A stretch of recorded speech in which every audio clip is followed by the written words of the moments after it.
waiting on various representatives and everything to get here, but trying our best.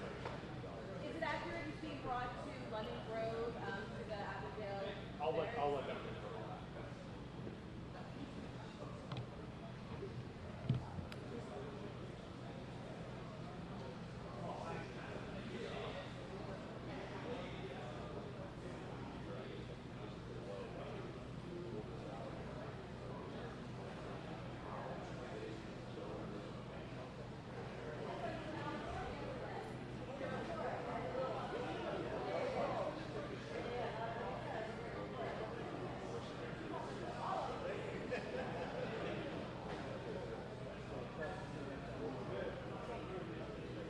Now, it would be really funny if all the local townships were there.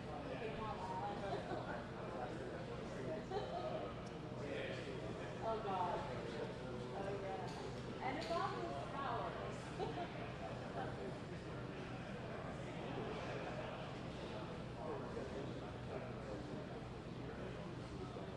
I'll call you back. I guess you go to the chair of the prison.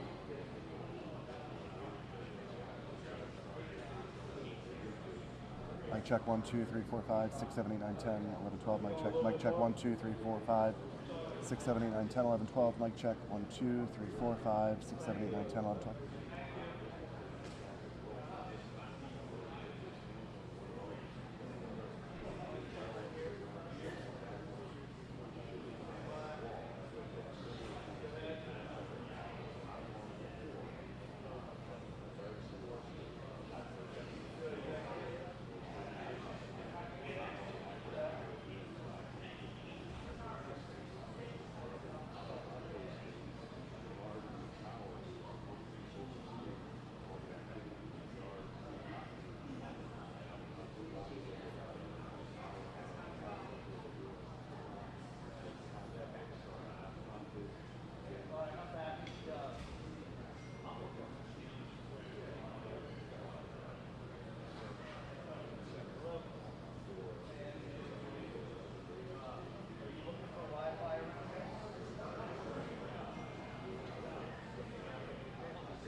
10-9-8-7-6-5-4-3. It's Wednesday. It's raining. It's 9:40 a.m.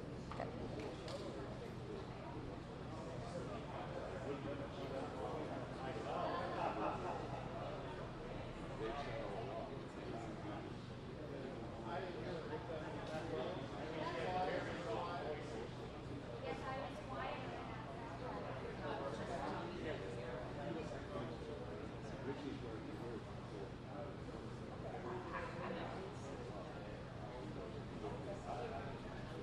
Okay, it's September 13th, 2023. We have captured the inmate following a 2-week.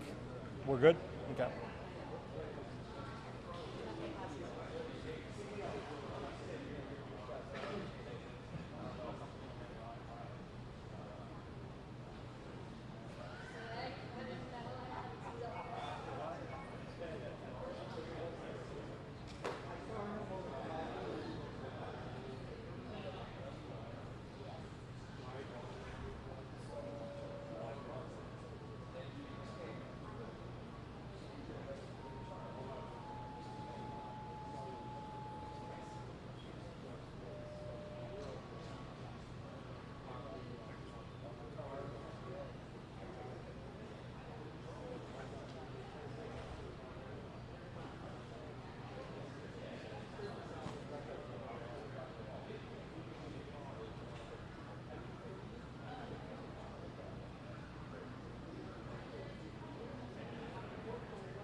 you can tell when you can you hear? You're on channel.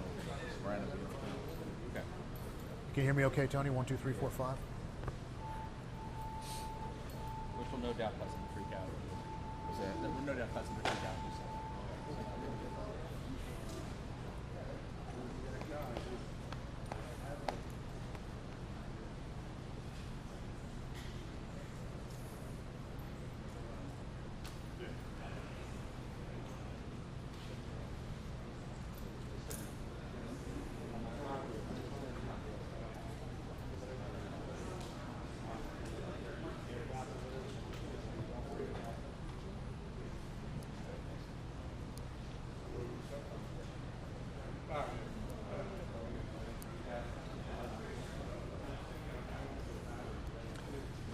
Okay, what's interesting is he's got these troopers who are going to stand behind him, which we've not had before. Are these the SWAT team guys? I think these are all his commanders, I guess. Yeah, a lot of them have bars on there. Yeah, this is interesting. This might be the SWAT team. I'll get this one. Wouldn't have had time to get here. It's just interesting. I wonder why. Some of them have bars, some do not.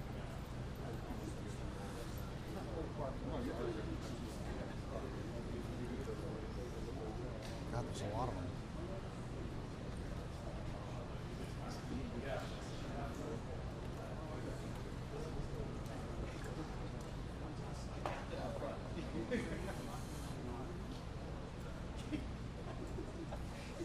So there was a class. I'm sorry to belabor this. There was a class photo separate from all the stuff we saw. We did not actually see it in what you were able We to. saw them take it. Okay. We saw on the affiliate arrows, we saw them take it.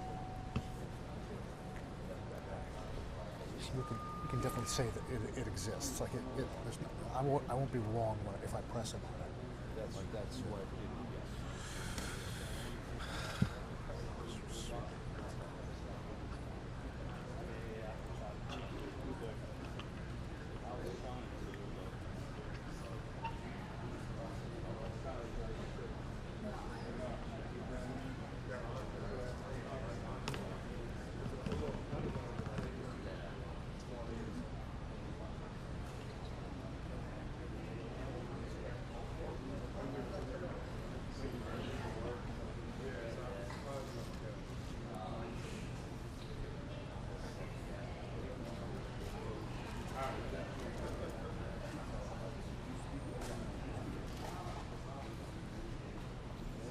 Somebody brought a baby here.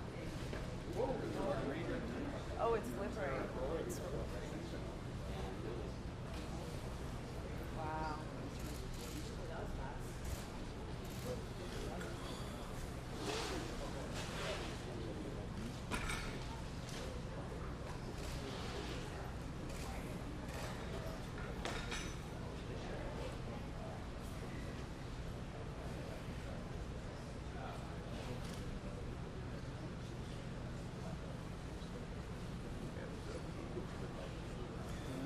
They must have stole that one.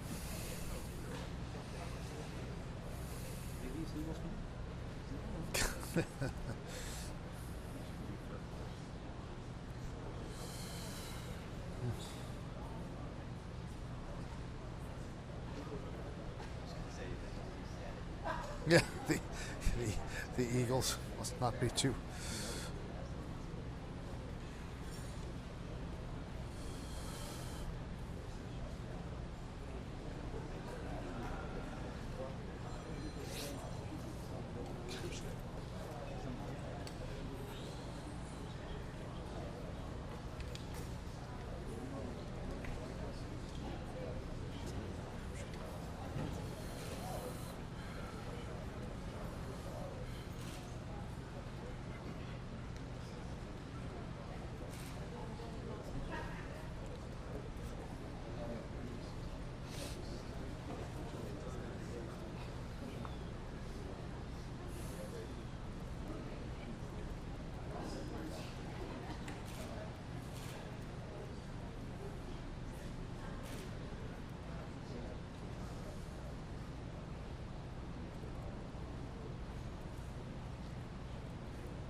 Should I try to send this to Elizabeth?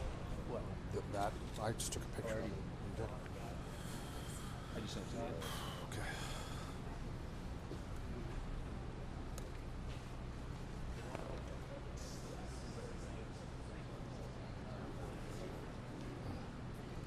Who's this guy?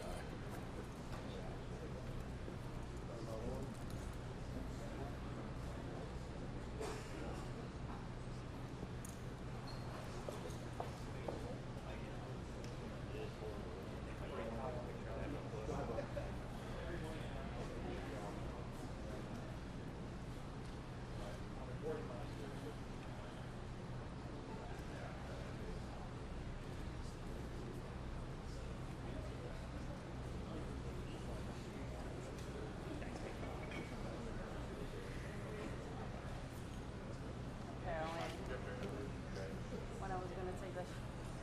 Terrible idea.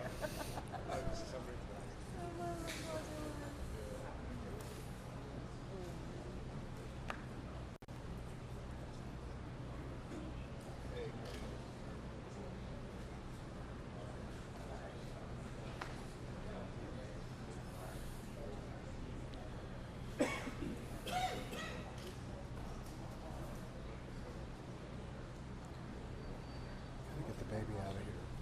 Seriously, who's this guy?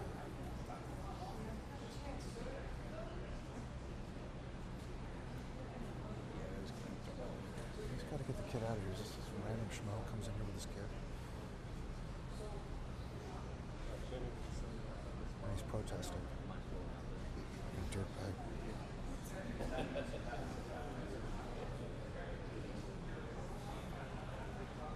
That would have been a fucking circus. Kid had made noise.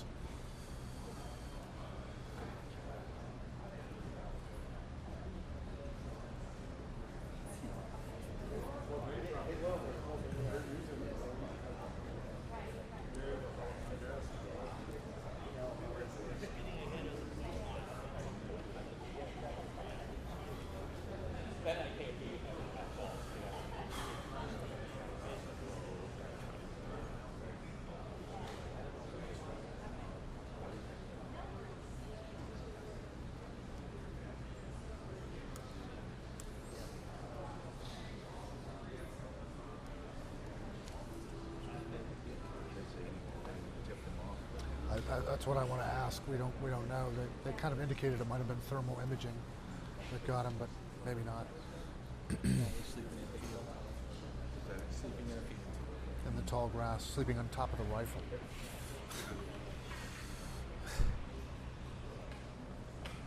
I guess to keep it dry while it was raining.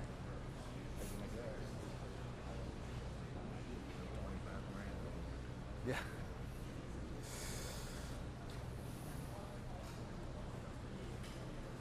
Tá vindo, tá vindo. Here we go. Alex.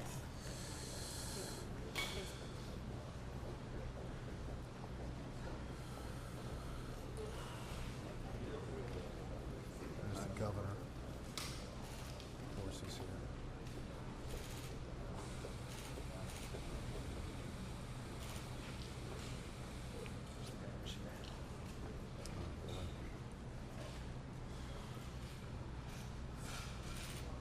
Good morning. I'm pleased to be able to report that thanks to the extraordinary work of law enforcement officials from here in the Commonwealth of Pennsylvania, our local leaders here in Chester County, and from our federal partners all across this nation, shortly after 8 a.m., our suspect was captured. I want to say, first and foremost, thank God there were no injuries to law enforcement or to the public. We obviously became deeply concerned after the suspect was able to steal a weapon. He was apprehended this morning with no shots fired. I want to say thank you to the dedicated law enforcement professionals from every level who each and every day go out of their homes, leave their families, leave their loved ones to keep us safe. The public, over the last 13 days, has had a chance to see what excellence in law enforcement means, what true, dedicated professionalism is all about. I couldn't be more proud to be standing up here today with these professionals from every level. And while they did extraordinary work, we had a tremendous assist from the public here in Chester County. I want to say thank you to the public for their vigilance. Thank you for the constructive tips that they shared. Thank you for remaining on guard. We recognize this has been a concerning and trying time for each and every one of you in the region. We want to thank you for your support of law enforcement and for your support of this effort that led to this capture today. I hope the good people of Pennsylvania, and indeed the folks all across this nation, got a chance to see how government is supposed to work, how law enforcement is supposed to work, where we all come together, where we focus on the mission. And while the women and men up here behind me may wear different uniforms and different badges, we were here with common purpose, and that was to apprehend this suspect and keep people safe. Leading this effort has been the Pennsylvania State Police. And I know I'm going to get booed by some of the folks behind me for saying this. I believe they are the finest law enforcement agency in the United States of America, and I could not be more proud to be the governor of this Commonwealth and to have the chance to serve in public service alongside these great leaders in the Pennsylvania State Police. Leading the effort for us is Colonel Christopher Paris, who did yeoman's work overseeing this operation together with Lieutenant Colonel Bivens. All Pennsylvanians, gentlemen, are indebted to you for your bravery, for your courage, and for your tremendous leadership. And with that, it's my honor to bring up the Colonel of the Pennsylvania State Police, Colonel Christopher Paris.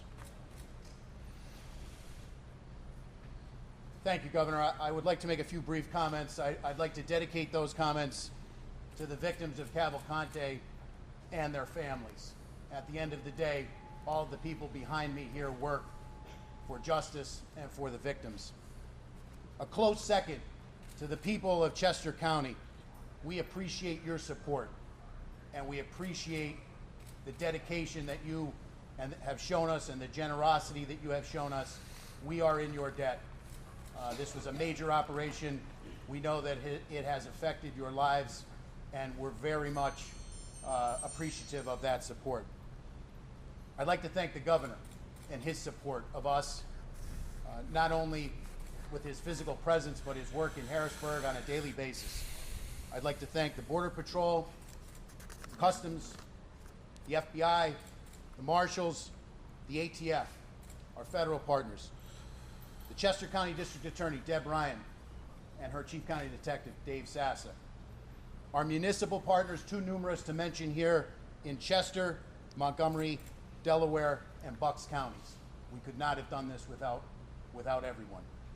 I would like to thank, from the bottom of our hearts, the members of the Pomar Lynn Fire Company.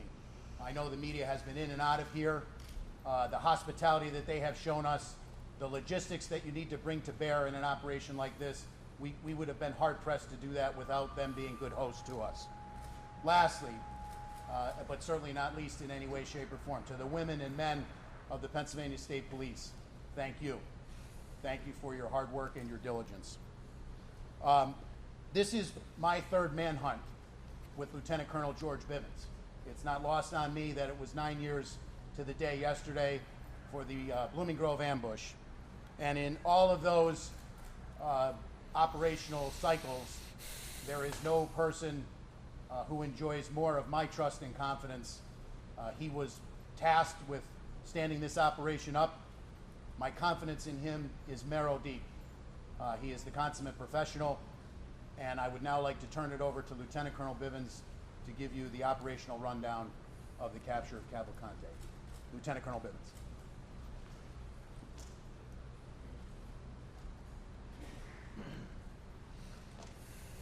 Thank you, Governor. Thank you, Colonel.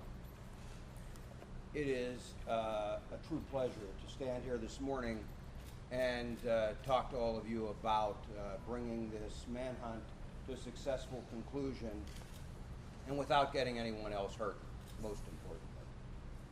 none of this would be possible without the support of this team, represented by members of various agencies standing with us up here, by others standing throughout this fire hall, and by still more who are out there in the field. So let me give you a few details about how this unfolded. As you know, we have been working most recently in a perimeter established in northern Chester County. Last night, shortly after midnight, a series of events started to unfold. First, we had a burglar alarm at a residence near Prizer Road within the perimeter. Our people investigated that, did not find Cavalcante there or anyone else, but it started to bring some of our people into that area. We had been searching an area not far from there already with some tactical teams that night. There was an aircraft overhead utilizing FLIR technology, and close to 1 a.m. picked up a heat signal that they began to track. It was west of PA 100 and north of Prizer Road. Tactical teams began to converge on that location where the heat source was moving. Unfortunately, we had a weather system that also came in, and we had lightning that was flashing all around, and it caused the aircraft to have to depart the area. Tactical teams made a decision to secure that area, that smaller area, as best they could, and hold it through the storm and until we could bring additional resources in and bring aircraft back overhead to ensure that we did not have an issue with an escape. That resumed early this morning, and shortly after 8 a.m., tactical teams converged on the area where the heat source was. They were able to move in very quietly. They had the element of surprise. Cavalcante did not realize he was surrounded until that had occurred. That did not stop him from trying to escape. He began to crawl through thick underbrush, taking his rifle with him as he went. One of the Customs and Border Control teams, BORTAC, had a dog with them. They released the dog. Some of our PSP CERT members were also there, had him surrounded. The dog subdued him, and team members from both of those teams immediately moved in. He continued to resist, but was forcibly taken into custody. No one was injured as a result of that. Excuse me. He did sustain a minor bite wound. We had medical personnel at the scene, and they took a look at that. Cavalcante was, as I said, taken into custody. He was transported to our Avondale station for further processing and interview, and he will ultimately be transferred to a state correctional institute where he will be housed and begin to serve his life sentence. In just a few minutes, I'll open this up to some questions, but before I do that, I want to turn this over to one of our very close partners, District Attorney Deb Ryan. I know she would like to say a few words, and again, then we'll be happy to take your questions following that. Thank you, Lieutenant Colonel Bivens. Today is a great day here in Chester County. Our nightmare is finally over and the good guys won. We owe a debt of gratitude to all of the first responders for their tireless and dedicated efforts in bringing this fugitive to justice. They worked around the clock, and we are deeply grateful to all of them. Our community can finally regain its normalcy and breathe a collective sigh of relief. This would not have happened without the collaboration and efforts on behalf of a multitude of agencies. I need to thank the Governor, Colonel Paris, Lieutenant Colonel Bivens for his unflappable and dedicated leadership, the U.S. Marshals, the Chester County Detectives, the FBI, U.S. Customs and Border Patrol, the Department of Emergency Services, the Sheriff's Department, and every single person who went out into the field in the most horrendous conditions, We had weather problems, we had terrain problems, and a ton of obstacles that prevented our capture from occurring as expediently as we wanted. We have the best people in the business, and we never lost faith that this capture would occur. We knew that it was just a matter of time. The scope of this manhunt was extremely impressive. The brave men and women who went out there every single day are our heroes, and I am proud to be a part of this collective team of people who worked around the clock to bring this man to justice during this monumental challenge. They utilized every piece of advanced technology, dogs, drones, helicopters, every asset available was put out for this capture. I can't express our gratitude deep enough to all of them and to the community for their support. We received dozens and dozens of donations, well wishes, and kind support from everyone in the community, and we thank this firehouse for housing us. We know we disrupted their lives for a while. One of the first calls we made upon learning about this capture was to the Brandow family, who, as you can imagine, had been living in a complete nightmare. They are so grateful to the men and women who helped with this capture. They can now finally sleep again. I can't thank law enforcement enough for their efforts. Thank you.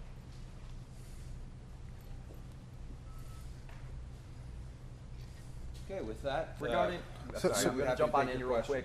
Yes. With the helicopter overboard, we saw the arrest taking place. There was some criticism about the photo op that was taken with the fugitive. Can you explain how that's actually a standard procedure, or what's the reasoning behind the photo op with the fugitive? You know, I'm aware that there was a photo op that was taken out there. Those men and women worked amazingly hard through some very trying circumstances. They're proud of their work. I'm not bothered at all by the fact that they took a photograph with him in custody. Again, they're proud of their work. They kept the community safe. I say thanks to them and good job. But was it appropriate? Sir, did he say anything in the moment that he was captured and you released the name of the canine officer who bit him during his capture? We will probably not be releasing the name. And in terms of anything that he said, we need to use an interpreter, and he has been taken back to the station, and at that point, we will attempt to interview him at the Avondale But station. he didn't say anything upon capture, anything at all. I'm not aware of it. If he did, I don't have that information. Which agency made the arrest? Your officers were authorized to use lethal force if he didn't actively surrender. Was the goal to always take him in alive? That's always our first choice and preference. Again, that option is only to prevent the escape of a very dangerous individual. Had they not been able to contain him, that would have remained an option. Who specifically made the arrest? Which organization? It was a combination. It was a combined group of the Border Patrol and PSP. Colonel, I'm hearing that once he was captured, when he went into the van, he was stripped and had his tattoos photographed. Is that normal procedure? Yes. When the thermal imaging happened at 1 o'clock, was he in the same location when you found him? Wait, I'm sorry. You'd ask first. Thank you. Was he asleep when you found him? He was proned out. I've not been told that he was asleep. I'm told that he was proned out trying to hide and then began to crawl away.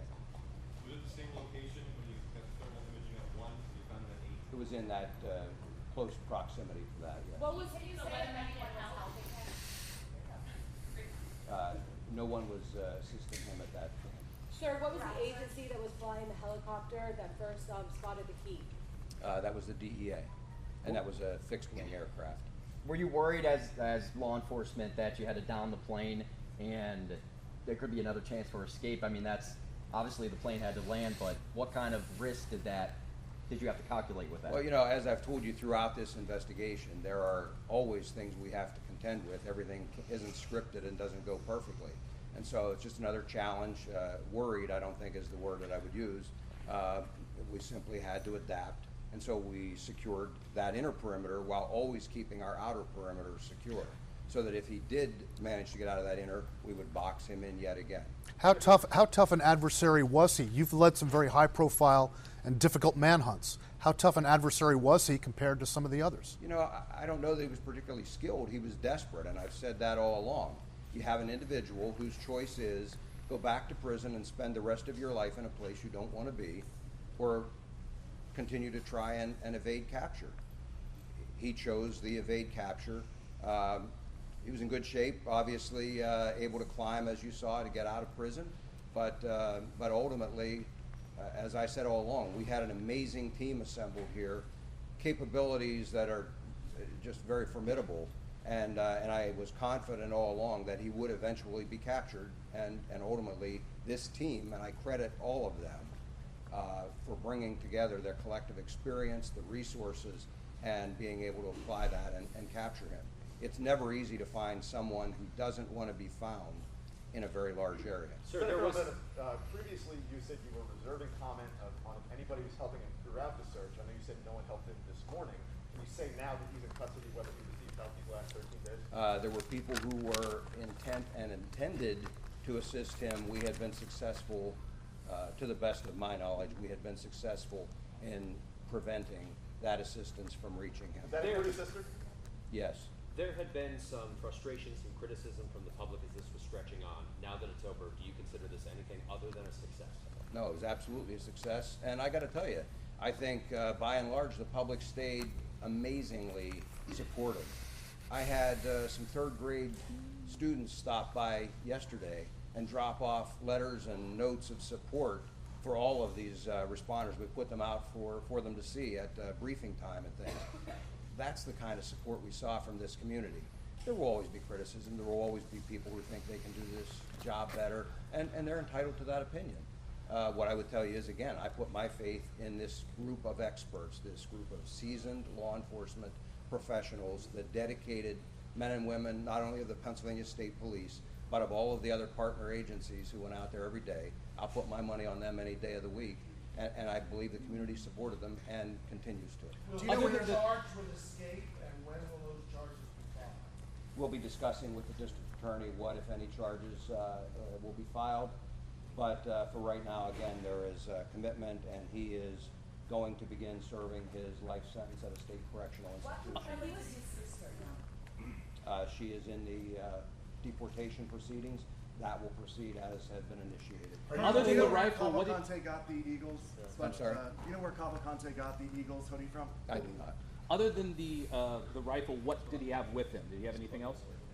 Just the clothing and things that he was wearing. Did he attempt to shoot? Did he attempt to try to engage? He did not have an opportunity to. How many officers were on the ground to converge? I don't have an exact number, but looking at the teams we were sending in there, in the immediate vicinity was probably 20 to 25. And could you tell us more about what those 20 to 25 look like? Like, did they have specific armor? What Yes, they were tactical. They were a tactical team, you would expect. Camouflage, full armor, long rifles. And which agency? Customs and Border Patrol is their BORTAC team out of El Paso, and then Pennsylvania State Police CERT. It's our Special Emergency Response Team. Colonel, once on the ground, they've now pinpointed him, right? They're on the ground and they're quietly moving into place. Length of time? From that point, probably 5 minutes. It played out fairly quickly once they had identified him and moved in. He detected them at that point once they were already in position, and again, he started to crawl away, and it played out very quickly then. Sir, what is your greatest lesson from this 14-day manhunt? You know, I don't know that there's any single lesson. I will tell you that I learned something from all of these, and as I told you before, I bring that experience to the next one. And so I just go back to, it's all about the team. It's about assembling the right group of people, the right technology, the people with can-do attitudes who will stick with you through the investigation, and that's what we did.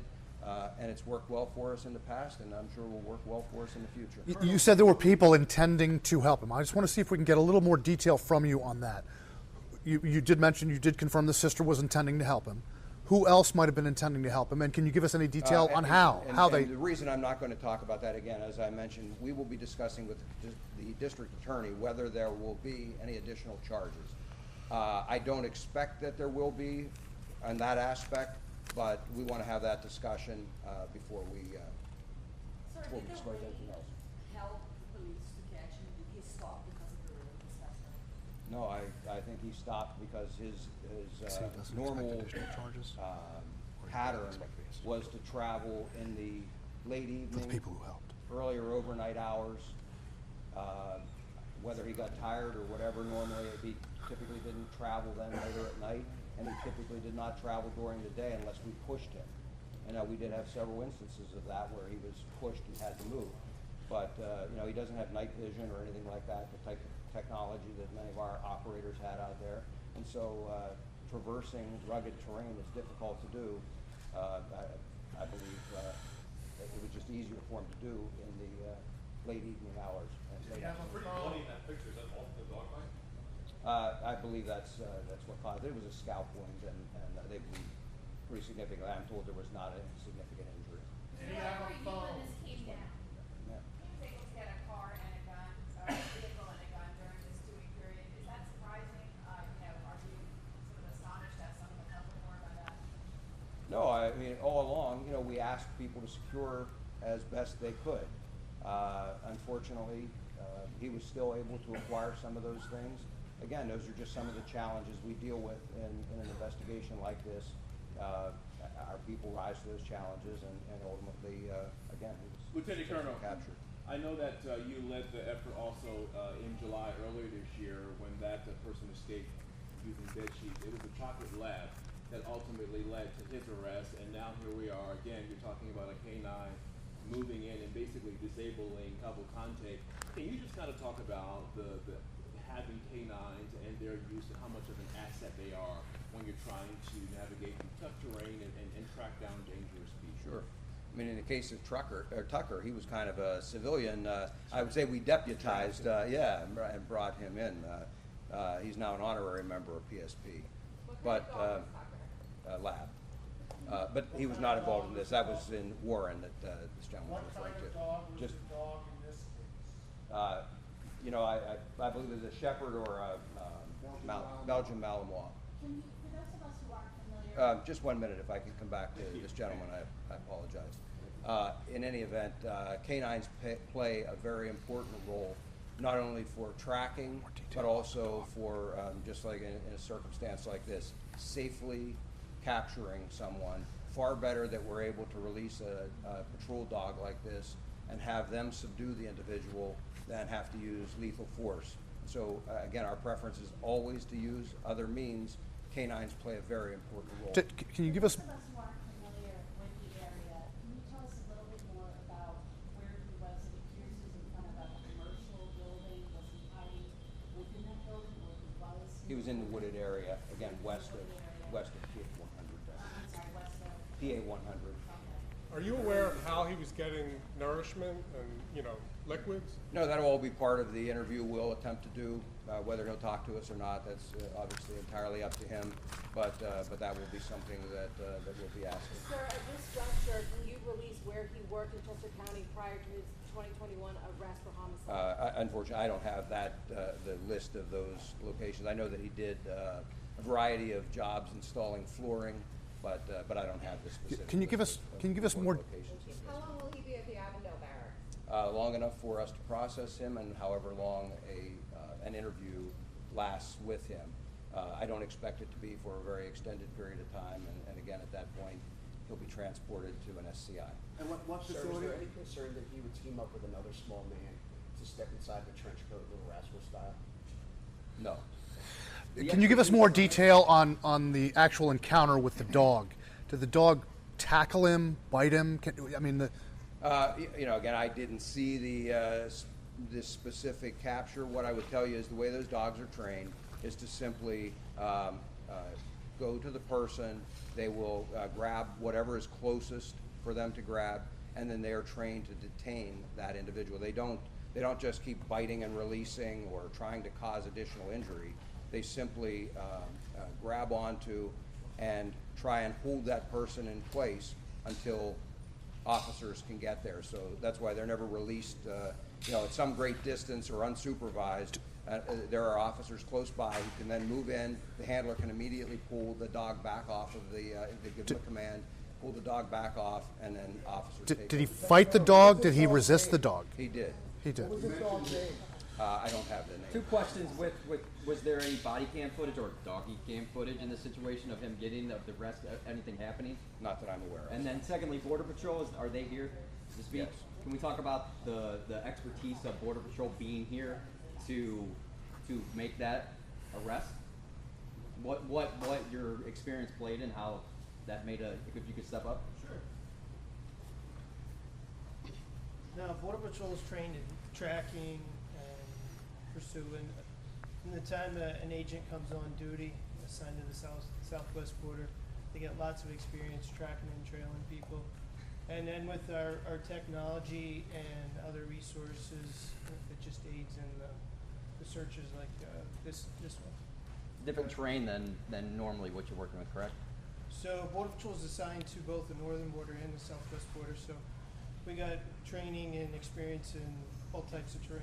Can you just tell us specifically what you did here? What did you do here to capture this map? We assisted the federal, state, and local partners with our resources, whether performing observation at night, searches during the day, searches during night, and then obviously we had our tactical teams here.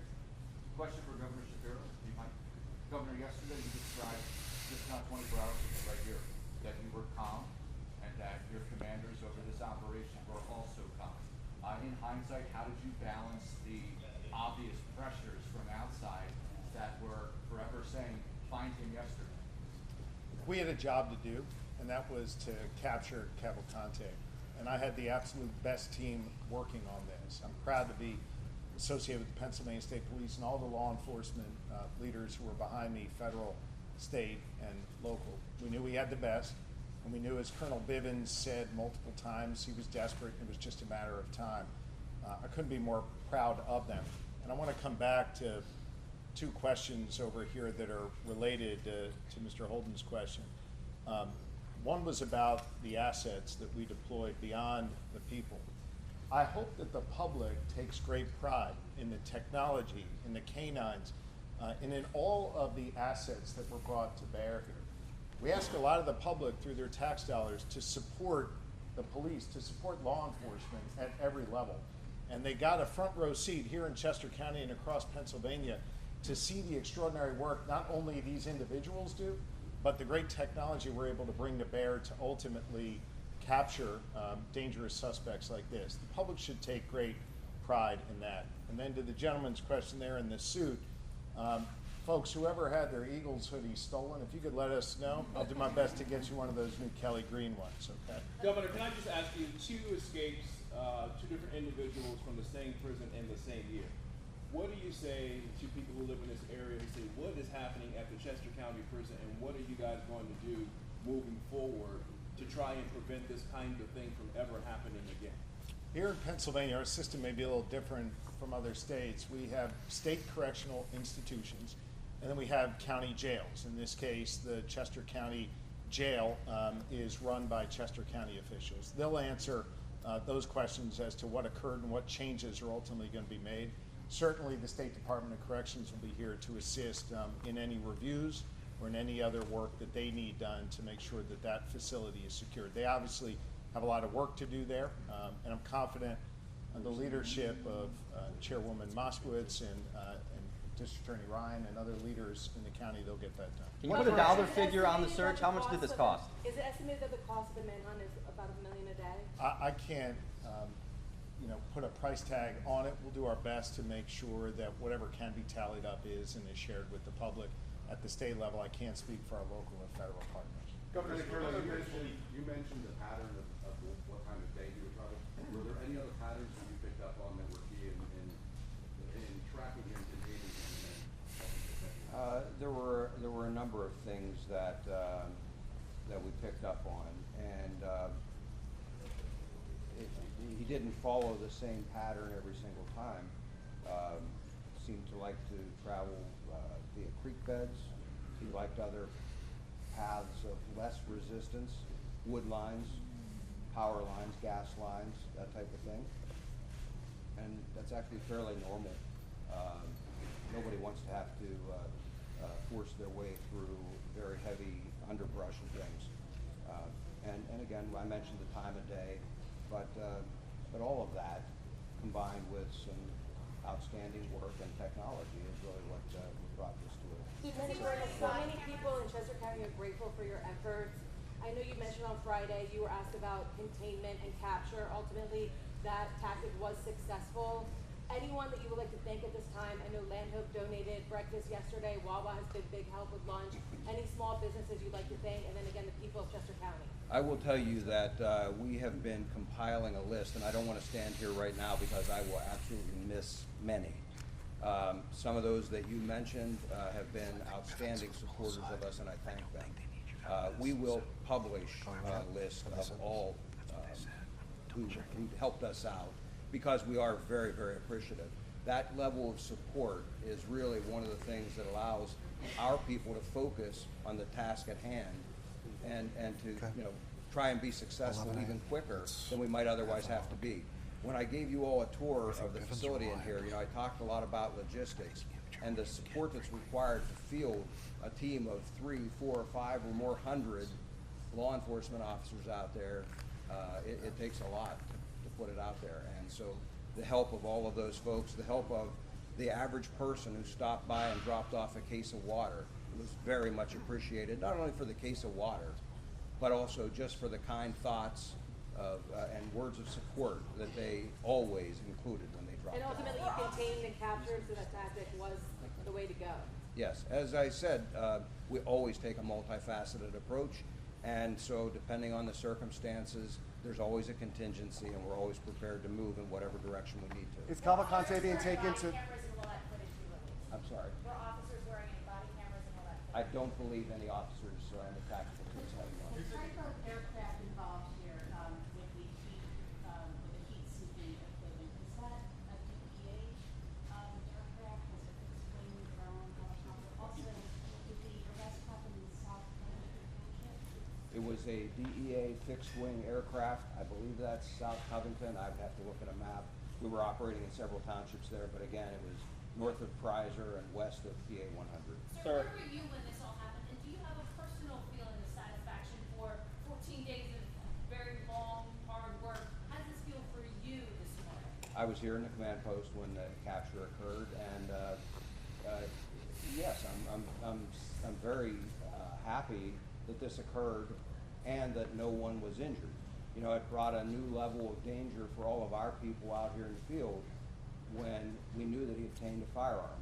And so for me, the biggest sense of relief is that no one in the community was harmed and no law enforcement officer was harmed either. So that's the win. Sir, what prison is he? No, I believe he was more mobile the entire time. Sir, what prison is he being transported to? We're not releasing that, but it is going to be a state correctional facility, and once he is secure there, I believe they will release where he is being housed. Lieutenant Colonel, sir, that multiple people attempted to help him. He had any means of communication to reach out to those people and coordinate with them as to where he was? He did not at the time that They said the long game later. Right.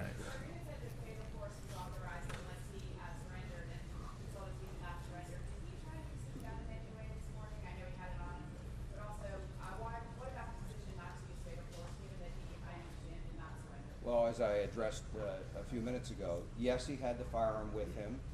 Yes, he was a threat. He did not have an opportunity. I believe he was taken by surprise, and I believe the canine played a large role in him not being able to utilize that firearm. What I would tell you is, again, that it is our last choice, our last preference to use lethal force. And so while there were other options, the team did the responsible thing, did what they're trained and what we expect, and they used other options. And again, lethal force is always their last option. He's going in for questioning. What kinds of information are you trying to get from him? Like what kinds of questions will you ask him? We have the criminal investigators that have been involved in this, everything from the escape up through the time that he has been on the run. I'm sure all of that will be included in their list of questions. Whether he'll choose to talk, I have no idea, and that will be his choice. Can you assure and guarantee the public that this man will not escape again, because clearly he has ability to do that? Can you say that now? I can assure you he will not escape while he is in our custody. He will be turned over to a state correctional institution. I have every confidence that they will be able to safely and securely house him as well. Lieutenant Colonel, was he in the perimeter of the perimeter that you had outlined yesterday? He was. He was. Yes, sir. How close to the edge of the perimeter was he? Do you know where within the perimeter? It was within the perimeter, and he would have been within a few hundred yards of the eastern edge of the perimeter. Colonel, in terms of the public being involved, there was videos surfacing of vigilantes in Chester County trying to get involved in this case.